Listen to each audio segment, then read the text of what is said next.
षड्यंत्र सारा रचा गया। लड़की के जो डॉक्यूमेंट्स हैं वो सारे मतलब फ्रॉडी तौर पे बनाए गए। उसको अंडर 18 जो एयर जो है वो रखा गया और ये पासपोर्ट बना करके तो बापू जी को इस तरीके से फंसाया गया।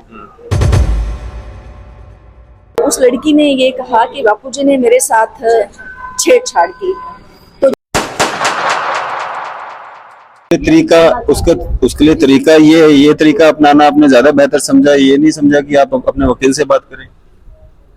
नहीं देखिए, जहाँ तक पब्लिकली आप अपने वकील को एक्सपोज कर रहे हो कि हम अपने वकील से जानना चाहते हैं। उनको कितनी बार मिल चुकी है, लेकिन बापू जी को क्यों नहीं? वो डिसाइड करना कोर्ट का काम है ना, वो हम और आप नहीं कर सकते ना। इंसाफ सबके लिए एक होता है ना, डिसाइड करना कोर्ट का काम है। आप क्यों हम मतलब कोर्ट को निर्देश नहीं दे सकते। नहीं, लेकिन 12 साल पहले किसकी सरकार थी? 12 साल पहले जब बापू जी अंदर गए तब कांग्रेस की सरकार थी। उसके बाद किसकी सरकार आई? अभी बीजेपी है। बीजेपी क्या कहती है? हिंदुत्व की बात कौन करता है? हाँ, वो हमें पता है, लेकिन हमें तो नहीं, हमें इंसाफ क्यों नहीं मिला? कांग्रेस की समय में जब सरकार थी तब षड्यंत्र हो सकता था, तब वो चीजें जो आप कह रहे हैं वो हो सकता था, हुआ, वो अंदर हुए। अब अगर हिंदुत्व की सरकार आई, हिंदुत्व की बात करने वाली सरकार आई, क्या वो बात नहीं कर सकते? आसाराम बापू क्यों, मतलब आपके कहने के मुताबिक अगर झूठे केस में है क्यों है? हम भी उम्मीद रखते थे अपनी सरकार से। आज 31 अगस्त है और 31 अगस्त के दिन को ये लोग जो है वो काले दिवस के रूप में मनाते हैं। उनसे बातचीत करने की कोशिश करेंगे क्यों आज के दिन को ये काले दिवस के रूप में मनाते हैं। मैं सबसे पहले आपका नाम जानना चाहूंगा। मेरा नाम रोहिणी शर्मा। क्या करते हैं? बस मैं आश्रम में सेवाएं देती हूँ। हाँ जी, बाल संस्कार के जिस हिसाब से आप प्रेस कॉन्फ्रेंस दे रहे थे ना, मेरे को लग रहा था वकील हो पेशे से। देखिए, सोचा तो वकील बनने के लिए ही था, तो लेकिन एक किस्म की अब अपने गुरुदेव की वकालत कर रहे हैं, तो इससे बड़ा और सेवा कार्य क्या हो सकता है। कब से आप आश्रम के साथ जुड़े हुए हैं? देखिए, आश्रम से जुड़े हुए मेरे को तकरीबन कोई 27-28 साल हो गए। अच्छा। हाँ जी। तो आसाराम बापूजी की अगर हम बात करें, पिछले लगभग 12 सालों से वो जेल में बंद है।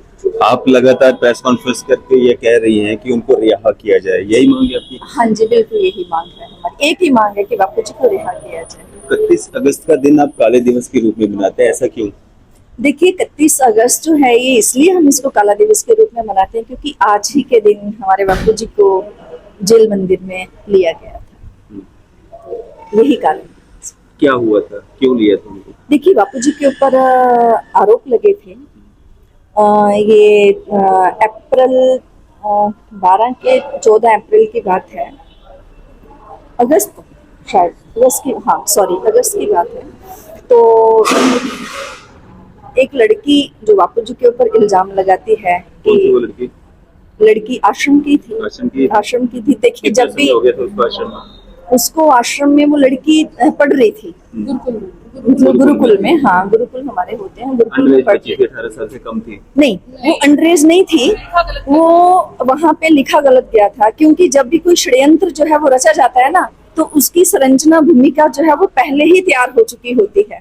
तो वो लड़की आई ही उसी मकसद से। हाँ, उसी मकसद से आई थी कि मेरे को वहां जाकर के क्या करना है। क्योंकि बाद में जब ये बातें सारी बाहर आई हैं, तो उस लड़की की सहेलियां जो हैं वो कहा करती थी, कहती थी देखना अब थोड़े दिन में मैं क्या करूंगी, क्या ये होगा। इवन कि कुछ चैनल वालों ने बापूजी को कहा भी, क्योंकि काफी देर से ये बातें हो रही थी कि जब होली होती है, अब होली खेलने के पीछे कुछ मकसद और होते हैं। क्योंकि सनातन की बात लेकर के चलें तो होली क्यों खेली जाती है, क्योंकि उस समय मौसम जो है वो एक दहलीज पे होता है, सर्दी और गर्मी का आपस में मिश्रण हो रहा होता है। तो हमारे मतलब छाती में कफ पित्त का जमा हो जाना, तो जब हम वो कुदरती रंगों के साथ होली खेलते हैं, भाग दौड़ करते हैं, तो कफ पित्त जो है वो हमारा शांत होता है। तो इस तरीके से कोई ना कोई जो भी त्योहार बने हैं उनका कोई ना कोई पीछे लॉजिक है। तो वो उद्देश्य को लेकर के फिर ये था कि नहीं, ये पानी बहुत वेस्ट करते हैं। अब जहाँ तक पानी वेस्ट करने की बात थी, क्योंकि आश्रम में क्या व्यवस्थाएं होती हैं। वो लड़की ये सारी बातें कह रही थी? नहीं, वैसे मैं कह रही हूँ कि आम लोग कहते हैं कि अच्छा बापूजी पानी वेस्ट कर रहे हैं। मतलब ये बातें जो हैं ये पहले ही, इसकी भूमिका जो है वो 3-4 साल पहले शुरू हो चुकी थी। और इवन के कई मीडिया बंधुओं ने ये बात भी की कही उन्होंने कि बापूजी आपके ऊपर एक बहुत बड़ा षड्यंत्र चलने वाला है। तो बापूजी कहते कोई बात नहीं, वो आज हम वीडियोस देखते हैं ना, बापूजी कहते कोई बात नहीं, देख लेंगे जो मतलब होगा, मैं तो अपनी संस्कृति के लिए लड़ूंगा, क्योंकि वो तो एक सर्वधर्म को अभी आप सुन ही रहे होंगे, तो वो किस तरीके से मतलब पूरी की पूरी संस्कृति को लेकर के आगे चल रहे थे। तो एक दिन ऐसा आया, अब ये फिर वो षड्यंत्र सारा रचा गया, लड़की के जो डॉक्यूमेंट्स हैं वो सारे मतलब फ्रॉडी तौर पे बनाए गए, उसको अंडर 18 जो एयर जो है वो रखा गया, और ये पासपोर्ट एक्ट बना करके तो बापूजी को इस तरीके से फंसाया गया। हाँ जी। आरोप क्या था? आरोप ये था कि उस लड़की ने ये कहा कि बापूजी ने मेरे साथ छेड़छाड़ की। तो जहाँ दुष्कर्म का आरोप नहीं था? हाँ जी, दुष्कर्म का आरोप नहीं था? नहीं, दुष्कर्म का आरोप नहीं था, लेकिन वो जबरदस्ती बापूजी के ऊपर लगाया गया। वो आरोप वो लगा हुआ है? हाँ, वो लगाया गया बापूजी के ऊपर। पास्को एक्ट जब लगा तो पास्को एक्ट के अंदर तो शायद ये चीजें सारी आती हैं। हाँ जी। स्टार्टिंग के जो डॉक्यूमेंट्स देखे जाएं जिसके ऊपर मतलब वो शिकायत, मेरा नाम श्रेष्ठा बहन है। आप कब से जुड़ी हैं जिनके साथ? मैं 20 साल हो गया, ठीक है, और शादी से पहले की मैं जुड़ी हूँ, ठीक है। जब ये आरोप शुरू से जब ये शिकायत दर्ज की गई थी उसमें सिर्फ छेड़छाड़ की ही बात हुई थी, आरोप की बात नहीं हुई थी। बट जब ये आगे उन्होंने जो षड्यंत्र बनाया हुआ था, उनको सिर्फ शिकायत दर्ज करवानी थी लड़की से, आगे का जो षड्यंत्र था वो आगे षड्यंत्र करने वाले कौन थे कौन नहीं थे उनके बारे में हम नहीं जानते हैं, बट आगे का षड्यंत्र उन्होंने रच लिया। फिर बाकी की जो आप जो डॉक्यूमेंट्स थे वो उसमें आगे जो लड़की की थी, लड़की नाबालिग नहीं थी, उसमें जो वो कैसे पता चला, जब उनके डॉक्यूमेंट्स देखे गए, स्कूल का डॉक्यूमेंट अलग था, उसमें डेट ऑफ बर्थ अलग थी, और जो ओरिजिनल था जो उनका राशन कार्ड या कोई और अदर जो डॉक्यूमेंट थे उसमें एज अलग थी। तो इससे मतलब साबित होता है कि जो उन्होंने स्कूल में दिया है वो उन्होंने डुप्लीकेट डॉक्यूमेंट दिया था एज को लेकर के कि नाबालिग दिखाने के लिए, ठीक है। और षड्यंत्र के तहत जो स्टार्टिंग में पहले बोल चुकी कि जो डॉक्यूमेंट्स थे उसमें हमने सिर्फ छेड़छाड़ की बात की है, और बाकी जो उनके बापूजी के ऊपर आरोप लगाए गए हैं वो कहानी के षड्यंत्र के तहत लगाए गए हैं। लड़की ने छेड़छाड़ की ही बात की है, आरोप की नहीं है। और उनके डॉक्यूमेंट्स जो जब उनकी जांच की गई थी, जैसे जहां भी से भी जांच होती है की गई थी, उसमें भी उन्होंने यही बताया था कि इनके ऊपर जैसे जो आरोप लगाए गए हैं उसके तहत लड़की के ऊपर ऐसे मतलब जो हम मेडिकल रिपोर्ट के तहत उसमें ऐसा कोई निशान, ऐसी कोई खरोच, ऐसा कुछ भी नहीं दिखा है। तो पूरा मतलब प्रूफ के साथ उन्हें वो रिपोर्ट डॉक्टर ने ही बना के दी है कि हमें कुछ ऐसा नहीं दिखा। और जो डीसी जो पुलिस के ऑफिसर थे वहां पर उस तहत उस मतलब ड्यूटी के दौरान वहां पर बैठे होते हैं, उन्होंने भी यही कहा था कि लड़के की छेड़छाड़ की रिपोर्ट है, और हम उसके तहत उसी टाइम जो है छापा के लिए जैसे वो पुलिस जाती है वहां पर भी उन्होंने जो आरोप लगाया कि आश्रम में ऐसे होता है वैसे होता है, पर उन ऑफिसर ने जो पुलिस ऑफिसर थे उस दौरान ड्यूटी के पर उन्होंने भी कहा कि अब मैं खुद गया था और मेरे पुलिस के जो कर्मचारी थे वो गए थे, हमें वहां पर ऐसी कोई भी मतलब सबूत नहीं मिला है कि यहाँ पर कोई गलत कार्य किया जाता है। तो मैं इस चीज को नहीं मानता, उन्होंने खुद ही मतलब ये उन्होंने एक्सेप्ट किया था, बट षड्यंत्र के तहत उन्होंने वो सब डॉक्यूमेंट्स ना दे करके उन्होंने अपने ही डॉक्यूमेंट्स आगे रखे जिनमें जो आरोप थे वो लगाए थे। षड्यंत्र किया किसने?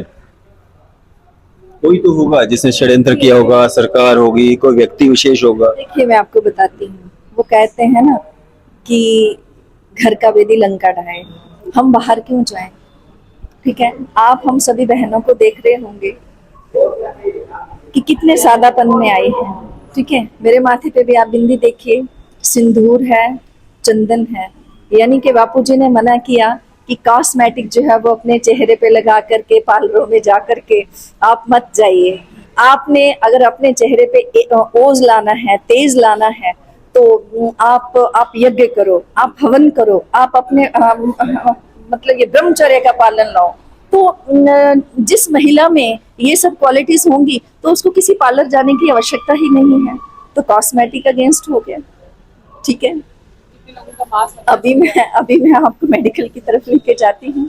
अब कई लोग जो है यहाँ तक आप किसी भी साधक का अनुभव सुनेंगे ना तो आप हैरान हो जाएंगे, रोंगटे मतलब खड़े कर देने वाले अनुभव होंगे कि ऐसी मेडिकल जो मतलब ये पीड़ाएं थी, एक विश्वास जैसा कहते हैं ना, मतलब आप पत्थर में भी विश्वास करो तो मतलब वो भी उसमें भी ईश्वर प्रकट हो जाते हैं। तो इस तरीके की मतलब योग साधना के द्वारा ही, यानी कि इसको मैं अपनी भाषा में कहूंगी कि योगाग्नि, जो हमारे शरीर की उष्मा है, जो गर्मी है, उसी गर्मी से ही उन्होंने कई तरीके की मतलब छोटे मोटे इलाज जो हैं, आप ऐसे डॉक्टर के पास मत जाओ, आप ऐसे ऑपरेशन मत करवाओ, आप ऐसे करो, ऐसे संयम रखो। तो यानी कि कहीं ना कहीं बीच में वो लोग भी एंटी थे कि ये तो सब इलाज आश्रम में ही हो जाते हैं। उसके बाद मैं धर्मांतरण की बात करूं तो धर्मांतरण के लिए भी बापूजी ने जी भर के लड़ाई की, लेकिन बापूजी ने क्या किया कि उन्होंने कहा कि हम किसी का विरोध नहीं करेंगे, ठीक है।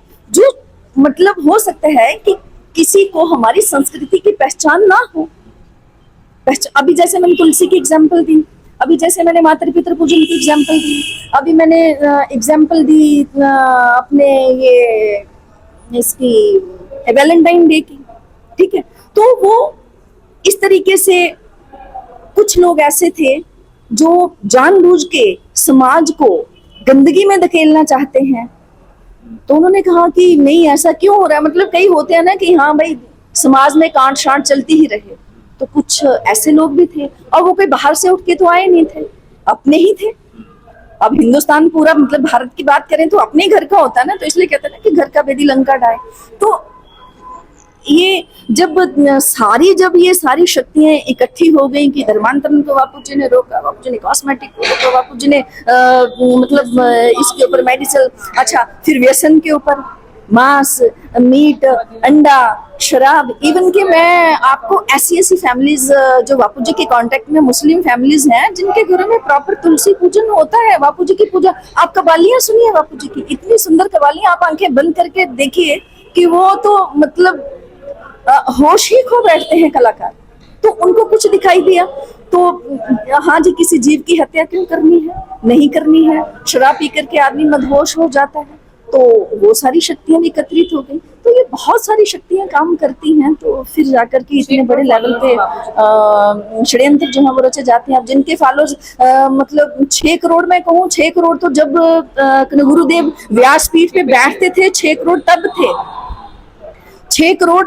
और मतलब जब से बापूजी जेल मंदिर में है, उनकी सेवाओं को देख करके वहां पे जो लोग जोधपुर जेल में आते हैं, वैसे भी तो लोग जेल में, अब इतना बड़ा जेल है तो और भी, वो देख करके इतने प्रभावित होते हैं कि वो लोग अपने अनुभव बताते हैं कि साधक तो है ही है, लेकिन हमने तो जेल मंदिर वहां जेल को देखते कि हमें हम मतलब उनके कायल हो गए हैं कि कैसे हैं वो गुरुदेव, कि जो मतलब वहां रह करके भी आप अगर कभी आपको समय मिले तो आप डॉक्टर तापड़िया को जरूर खोज कीजिएगा, जिन्होंने आज से कोई 18-20 साल पहले उन्होंने बापूजी की ऑरा को नापा था, जो हमारे शरीर की ऑरा जो मतलब गर्मी जो है वो निकलती है, वो ऑरा। तो वो जहां तक उनका सत्संग चला था, क्योंकि बापूजी जब सत्संग करते हैं तो पंडाल में इतनी भीड़ होती है कि 1-1.5 किलोमीटर तक पब्लिक, 1 किलोमीटर तक पब्लिक जो है वो रहती है, इतनी गैदरिंग होती है और बिल्कुल शांत माहौल होता है। तो डॉक्टर तापड़िया ने बहुत सारे संतों की ऑरा जो है वो नापी, लेकिन जब वो बापूजी के सत्संग में पंडाल में पहुंचे व्यासपीठ पे, तो मतलब ऑरा नापने के लिए, तो वो हैरान रह गए। कहते कि मेरी मशीन, अब मुझे वो इतना उसका डाटा नहीं मालूम है, वो कहते हाँ, तो वो कहते कि यहाँ तक वो यूनिवर्सल स्कैनर की जो पहुंच थी वो पहुंच खत्म हो गई थी, उसकी लिमिट खत्म हो गई थी, यानी कि उस लिमिट से बाहर भी बापूजी की ऑरा। फिर उन्होंने कहा कि जितनी ऑरा में जहां तक बापूजी बैठते हैं, इतनी उसके कहीं दूर तक ऑरा जो है बापूजी की जाती है।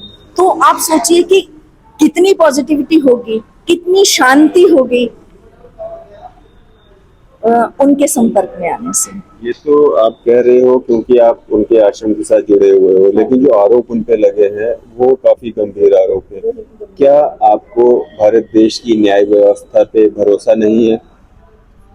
देखिए, अब हम न्याय व्यवस्था के बारे में क्या कह सकते हैं, ठीक है, क्योंकि भरोसा नहीं है, इसीलिए आप बार बार प्रेस कॉन्फ्रेंस कर रहे हैं, इसीलिए आप काला दिवस बना रहे हैं 31 अगस्त के दिन। देखिए, बात रखना हमारा दायित्व है, मांग रखना हमारा दायित्व नहीं है, न्याय व्यवस्था पे भरोसा नहीं, भरोसा है हमें, भरोसा है हमें, क्योंकि एक ना एक दिन देर सवेर दूध का दूध पानी का पानी होगा। अगर हमारा ये भरोसा उठ जाता है तो फिर ये सोचिए, मान करके चलिए कि सनातन संस्कृति में एक बात तो है कि वसुधैव कुटुंबकम सभी को एकजुट करके रखती है। जिस दिन सनातन संस्कृति खत्म हो जाएगी, उस दिन भाई भाई का नहीं रहेगा, बहन बहन की नहीं रहेगी, माँ बेटी का संबंध नहीं रहेगा, क्या कुछ बिखर जाएगा, प्रकृति में क्या उथल पुथल होगी। ये तो अब न्यायाधीश के हाथ में है। हम तो हाथ जोड़ के रिक्वेस्ट कर सकते हैं, अपने संकल्प बल रख सकते हैं, आगे क्या होगा एक उम्मीद का चिराग लेकर के तो चले हैं। बातें आप झुठला रहे हैं, जो डॉक्यूमेंट्स आप झुठला रहे हैं, आप वो कोर्ट में दीजिए ना, तो कोर्ट उस पर डिसाइड करेगा वो सच्चे हैं या झूठे। आप बाहर जितना मर्जी बोलिए, उसको कोर्ट तो मानेगा नहीं। देखिए, इसलिए मैंने ये रिक्वेस्ट जो है ये मीडिया बंधुओं के आगे रखी है। मीडिया भी कोर्ट मीडिया को भी नहीं मानता है ना। नहीं, कोर्ट नहीं मानता है। लेकिन एक बात तो ये है कि जैसे हम कोई बात रखते हैं, ठीक है, तो अभी मैं भी ये चीज कह रही थी कि इस बात का भी उछाल किया जाए, इस बात का भी उछाल किया जाए, इस बात को बाहर लाया जाए, क्योंकि अभी तक पिछले 12 साल से तो आप बात कर ही रहे हैं ना। नहीं। अब जो चीजें आप झुठला रहे हैं कि उन पे गलत आरोप लगे, गलत डॉक्यूमेंट्स वहाँ पे पेश किए गए, आप सही डॉक्यूमेंट पेश कीजिए ना, आप कोर्ट का रास्ता अपनाइए ना।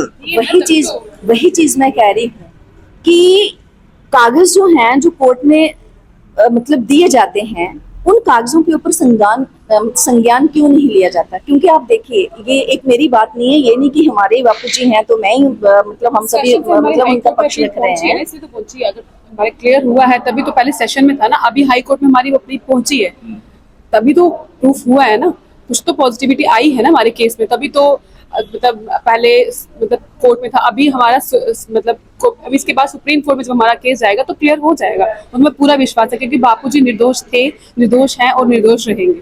हमें पूरा भरोसा है, हमारा भरोसा कभी भी टूट नहीं सकता। तभी भी भरोसा है। असलियत है ये असलियत है। भरोसा तो अलग चीज है कि मतलब हम मानते हैं कि हमारे बापूजी, हमें भरोसा है, भरोसा नहीं, ये असलियत है, 100% असलियत है कि बापूजी निर्दोष थे, हैं और रहेंगे।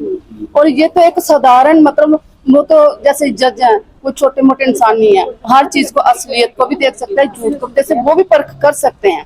एक आम इंसान को देखते हुए कि इसका पेरेंट्स ऐसे थे, इसका परिवार ऐसा है, इसके भाई बहन ऐसे हैं, तो ये छोटा ये ऐसा नहीं कर सकता। लेकिन एक संत महात्मा देखेगा, कानून वो चीजें नहीं देखेगा, कानून डॉक्यूमेंट देखता है, कानून डॉक्यूमेंट्स देखता है, कानून मेडिकल रिपोर्ट्स देखता है, कानून ये नहीं देखता है वो कैसा था। गलतियां इंसान से ही होती हैं, गलतियां इंसान से ही होती हैं। जी, अब जज की गलती नहीं है, किसी और की गलती है। गलती ये हो रही है कि हमारे डॉक्यूमेंट्स जो है शायद नहीं पहुंच पा रहे हैं, जिसकी वजह से वो मतलब सही रिजल्ट हमें नहीं मिल रहा है। तो हमारी आपसे ही गुजारिश है, मतलब आप ही हमारे, जैसे बहन जी ने बोला कि चौथा स्तंभ है, हमारे विचार जो है आगे पहुंचा सकते हैं, तो हमारे उठाई जाए, एक बात उठाई जाए कि जैसे हम लोग प्रेस कॉन्फ्रेंस दे रहे हैं, ठीक है, फाइल जो कोर्ट में जाती है, ठीक है, मैं आपको सच बताऊं, अभी तक मैंने फाइल तो नहीं ना देखी कि किस तरीके से कागज जा रहा है। फाइल जो कोर्ट में जाती है, जैसे एक मेडिकल रिपोर्ट, एक मेडिकल कॉन्फ्रेंस होती है तो बताया जाता है कि उनकी ऐसे ऐसे कंडीशन है, ऐसे ही फाइल जो है वो भी बताई जाए कि ये फाइल जो है ये हम लेकर के कोर्ट में जा रहे हैं। वो तो आपका वकील निकालेगा ना फाइल, तो वो तो फिर आपके वकील का काम है ना। हाँ, ये हमारे वकील का काम है, और जो हमारी टीम है, मतलब जोधपुर टीम है, वो इस चीज को हमें दिखाए कि मतलब ये हमारे वकील हैं, और वकील जो है ये मतलब कागज फाइल लेकर के अंदर गए हैं, और इसका वैसे तो मतलब वो रिपोर्ट देते हैं, ऐसी बात नहीं है, रिपोर्ट हमें मिलती है, लेकिन कागज जो है, डॉक्यूमेंट जो है वो भी हमें दिखाए जाए। तो एक आवाज आपकी तरफ से वो तो आपका वकील दिखाएगा ना आपको, वो वकील आपका सर्टिफाइड कॉपी निकालेगा, फाइल निकालेगा, उसके पास होगी भी, वो आपको देगा भी, दिखा भी सकता है, क्योंकि आप इन्हीं के साथ हो। हाँ, लेकिन फाइल अभी तक मेरे पास नहीं पहुंची। जिस चीज को मैं चाहते हैं कि मतलब वकील अगर अपना कार्रवाई कर रहा है तो उनकी अपील आगे क्यों नहीं पहुंच रही, ये तो यही तो हमारा प्रश्न है। वकील से पूछोगे ना, हमारी मतलब अपील, अगर हमारा वकील अच्छे से ही काम कर रहा है, हर तरह से मतलब वहाँ पे पहुंचते हैं, लेकिन आगे अपील क्यों नहीं पहुंचती है? इस चीज का यही तो हमारा मेन प्रश्न है कि अगर उनकी अपील पहुंची जाती तो अभी तक केस सॉल्व हो चुका होता। ऐसा क्या कारण है? उसके लिए तरीका उसके लिए तरीका ये तरीका अपनाना आपने ज्यादा बेहतर समझा, ये नहीं समझा कि आप अपने वकील से बात करें? नहीं देखिए, जहाँ तक पब्लिकली आप अपने वकील को एक्सपोज कर रहे हो कि हम अपने वकील से जानना चाहते हैं। नहीं, ऐसी बात ऐसा तो नहीं होता ना कि जो हमें डिफेंड कर रहे हैं हम उसको एक्सपोज कर रहे हैं या उसको हम पब्लिकली पूछ रहे हैं भाई हमें फाइल दिखाओ, हमें ये दिखाओ। नहीं देखिए, हर एक मतलब चाहे घर हो, कोई आश्रम हो, हर एक चीज की कोई व्यवस्था होती है, ठीक है। उस व्यवस्था की अगर हम बात करें तो जो हमारे सीनियर्स हैं, है ना, हमारे, अब हम बात रख रहे हैं अपने आश्रम की तरफ से, ठीक है। ये चीजें सारी की फाइल जो है वो कहाँ तक पहुंची है या डॉक्यूमेंट्स जो है वो किस तरीके के हैं, ये जोधपुर आश्रम जो है वहाँ की टीम जो है वो ज्यादा अच्छे तरीके से बता सकते हैं। और अभी मेरे जोधपुर टीम से इस मसले में कोई बात हुई नहीं। तो ये तो आप कहने की कोशिश कर रहे हो कि प्रेस कॉन्फ्रेंस करके या लोगों को इकट्ठा करके रैलीज निकाल के आप प्रेशर बनाना चाहते हैं कोर्ट पे कि कोर्ट प्रेशराइज हो और उनको रिहा किया जाए? नहीं देखिए, हम प्रेशराइज नहीं कर सकते किसी को। हम अपनी एक आवाज जो है, अब देखिए, एक फाइल वो पब्लिकली तो होगी नहीं कि एक बच्चे तक तो पहुंचेगी नहीं। एक तरफ आप बोल रहे हो आपको भरोसा भी है, न्याय व्यवस्था पे भरोसा भी है, आपका वकील भी है, आपकी पूरी टीम भी है, आपकी तरफ से भी पूरी व्यवस्था है, फिर भी आप सड़कों पे भी आ रहे हैं, फिर भी आप प्रेस कॉन्फ्रेंस कर रहे हैं, फिर भी आप ये कह रहे हैं कि इनको रिहा कर दो। देखिए, प्रेस कॉन्फ्रेंस की जहाँ तक बात है, ये जो कुछ दिन जो होते हैं जैसे वुमेन्स डे है या जे जो है, ये हमारा एक दायित्व जो है वो तो जरूर बने। मैं आपसे सवाल कर रहा हूँ, मैं आपको मना नहीं करूँगी आप ये सब चीजें नहीं कीजिए, मैं आपसे सवाल कर रहा हूँ कि फिर भी आप कर रहे हो। एक तरफ आप कह रहे हो कि हमें भरोसा भी है, दूसरी तरफ आप कर भी रहे हो। अब कोर्ट में मामला है, अगर बाहर होता फिर भी आप करते, अच्छे भी लगते, कोर्ट में मामला है, इसका मतलब आप कोर्ट को प्रेशराइज कर रहे हो? नहीं, कोर्ट को नहीं हम प्रेशराइज कर रहे हैं। हमारी शांति से अपनी बात रखना, कोई जो है वो मतलब घर में जब 4 लोग होते हैं तो एक बच्चा जब कोई डिमांड करता है तो जब उसकी डिमांड नहीं पूरी होती वो एक बार फिर बात रखता है, दूसरी बार फिर बात रखता है, तो वो एक एमिकेबली सारा काम होता है, उसमें प्रेशराइज करने की कोई बात नहीं। आखिर में क्या एक मैसेज रहेगा आपकी तरफ से? थोड़ा आगे हो। क्या नाम है आपका? सुरेश। ये तो आप अच्छा क्वेश्चन करे, लेकिन एक चीज बताओ, मतलब और संत भी है ना, अभी वो आए हैं बेल पे, उनको कितनी बार बेल मिल चुकी है, लेकिन बापू जी को क्यों नहीं? वो डिसाइड करना कोर्ट का काम है ना, वो हम और आप नहीं कर सकते ना। इंसाफ सबके लिए एक होता है ना, सब डिसाइड करना कोर्ट का काम है, अब क्यों, हम मतलब कोर्ट को जब निर्देश नहीं दे सकते। नहीं, लेकिन जब सब पे सेम, उन पे भी यही इल्जाम है, बापू जी पे भी है, ठीक है, तो फिर इनके साथ ऐसा इंसाफ क्यों? अब मेरे को एक बात अब वो बताओ, मेरे 4 बार आ चुके मेरे हैं। सवाल का जवाब दो। 12 साल हो चुके हैं हाँ जी। आसाराम जी को। हाँ जी। 12 साल पहले किसकी सरकार थी? 12 साल पहले जब बापू जी अंदर गए तब कांग्रेस की सरकार थी। हाँ उसके जी। बाद किसकी सरकार आई? अभी बीजेपी है। बीजेपी क्या कहती है? हिंदुत्व की बात कौन करता है? हाँ, वो हमें पता है, लेकिन हमें तो फिर नहीं भी हमें इंसाफ क्यों नहीं मिला? कांग्रेस की समय में जब सरकार थी तब षड्यंत्र हो सकता था, तब वो चीजें जो आप कह रहे हैं वो हो सकता था, हुआ, वो अंदर हुए। अब अगर हिंदुत्व की सरकार आई, हिंदुत्व की बात करने वाली सरकार आई, क्या वो बात नहीं कर सकते हैं आसाराम बापू? क्यों, मतलब आपके कहने के मुताबिक अगर झूठे केस में है, वो तो क्यों है? हम भी उम्मीद रखते थे अपनी सरकार से, वो तो अभी भी हम उम्मीद रख रहे हैं और पहले भी रखते थे। जब ये सरकार आई तो हमने बड़े बढ़ चढ़ के हिस्सा लिया इसमें, मतलब अपने जो हमारा रोल था वो हमने बड़े अच्छे से प्ले किया था कि हमारी हिंदू सरकार आए, लेकिन हमें उम्मीद कहीं ना कहीं से टूटी है वहीं से, वो तो हम बोलेंगे कहीं ना कहीं हमारी उम्मीद, क्योंकि 12 साल से एक आप मुजरिम वो है आपके, मतलब ये क्राइम किए हुए हैं, उनको दे सकते हो बेल जब बीमार होते हैं, तो बापू जी को क्यों नहीं? वो तो एक संत है। छोड़ा जाता है ना। कहाँ बापू जी को कोई परोल नहीं मिली है, अभी भी सिर्फ वहाँ के लिए परोल मिली है, माधव बाग के लिए, हमारे बीच कभी नहीं आए वो, हमें अभी तक उनके दर्शन नहीं हुए हैं, क्यों? बाकी राम रहीम जी वो तो 4 बार 5 बार आ चुके हैं, वो भी सेम है, सेम ही केस है, फिर बापू जी के लिए इंसाफ क्यों है ऐसा? वो इंसाफ अलग क्यों? इस चीज की मांग कर रहे हैं हम। आपने वकील से भी पूछना था क्यों नहीं मिल रही है बिल? सर वकील तो बोलते हैं हम अपना काम कर रहे हैं, हम तो उनसे पूछ ही सकते हैं, जैसे आप हमसे क्वेश्चन कर रहे हो हम भी करते हैं उनसे, तो हमें वो तो बोलते हैं और वो बताते हैं कि हमने ये किया। अब जो आप बोल रहे थे लड़की डॉक्यूमेंट्स, उसकी बकायदा फोटो है, हमारे मोबाइल पे भी आई हुई है, तो वो वहां पे भी लगाई हुई है, फिर क्यों नहीं देखे? जज साहब ने तो देखी होंगी ना फोटो वो जी। मैंने इसीलिए पहला सवाल ही ये किया था, क्या आपको न्याय व्यवस्था जो भारत देश की है उस पर भरोसा है या नहीं है?